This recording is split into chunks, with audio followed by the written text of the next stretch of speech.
जी। तृतीय अध्याय।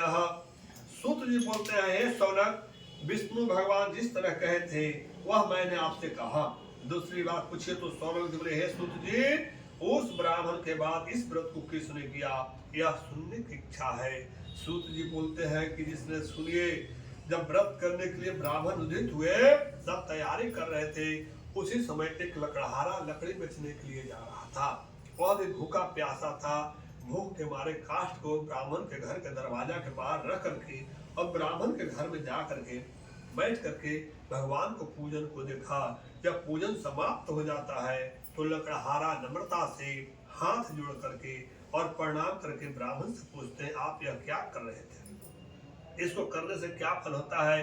वह विस्तार पूर्वक ही ब्राह्मण बोले, मनोरथों को देने वाला, सिद्धि को देने वाला, दुख शोक को नाश करने वाला यह श्री सत्यनारायण का व्रत है, जिसके प्रसाद से यह धन धाराधिक प्राप्त हुए हैं।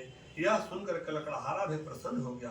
प्रसाद को खाकर जल पीकर वह भगवान श्री सत्यनारायण का ध्यान करता हुआ अपने नगर को चल गया। वह भी मन में सोचने लगा कि आज हम भी लकड़ी में जो बेचेंगे उस द्रव्य से प्राप्त करके श्री सत्यदेव के उत्तम व्रत को मैं अवश्य करूंगा। ऐसा मन विचार करके उसने लकड़ी को सिर पर रखा और जहाँ घनी लोग बसते थे उस नगर में गया। उस दिन लकड़हारे को भी दुगना द्रव्य प्राप्त हो गया।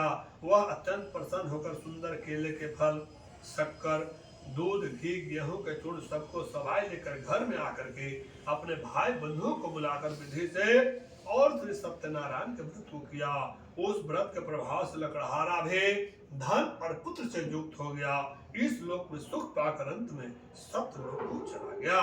प्रेम से बोलिए तृतीय अध्याय श्री सत्यनारायण स्वामी की।